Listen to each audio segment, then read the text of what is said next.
Good morning, welcome to Thursday's Devotions. The suggested reading for today is 1 John 4, verses 7 to 12. I'm only going to quote the last verse.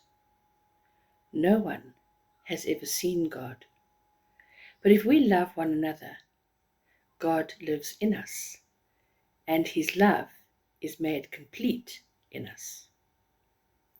A quote from Marsha Crockett says that when we offer love, God completes what we cannot offer. Wow! Even if the love that we offer is so very small, God completes our shortfall. She further suggests that love is activated and given a voice when it is given away. In the previous town that we lived in, we knew a couple who had about 4 children of their own and then took on a family of 3 who would have been split into the system. Can you imagine the difficulties of loving children who are not your blood? Can you imagine dealing with the pain and natural resentment of the adopted children who no longer had the parents they knew? This probably led to bad behavior at times. Can you imagine the resentment of their own children who now had to share their time and their love and their money? Space becomes an issue. How to feed everyone becomes an issue. But those parents knew that if they showed as much love as they could under the circumstances, God would complete the rest. The outcome for every child in this blended family was not perfect, but so much better than the alternative. We need to give our love away. I remember once I had a particularly difficult pupil who came from horrible home circumstances.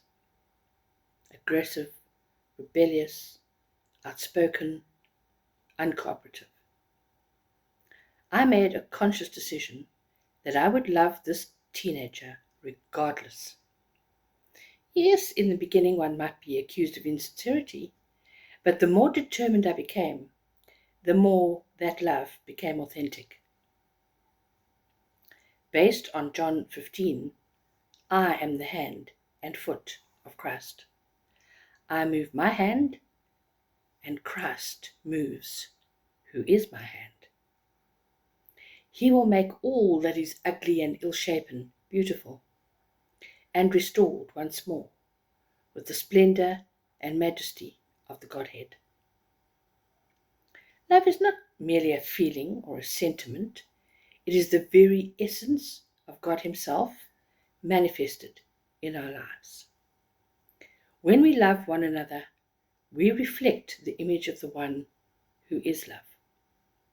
And it's through love that we truly encounter the divine.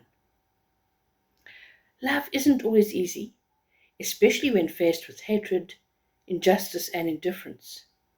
Yet we are reminded that if God so loved us, we also ought to love one another. Our love is not dependent on the deserving nature of others, but on the boundless grace we have received from God.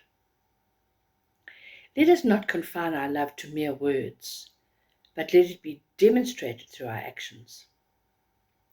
Let us be compassionate to the hurting, merciful to the broken, and forgiving to those who have wronged us. For in loving one another, we reveal that very nature of God to the world. And don't we want the whole world to know God? Fear of rejection, fear of failure, fear of the unknown, all are conquered by the overwhelming power of God's love working through us. As we embrace this divine love, we become vessels of His light in a world desperately in need of hope and healing. Amen, and see you next time.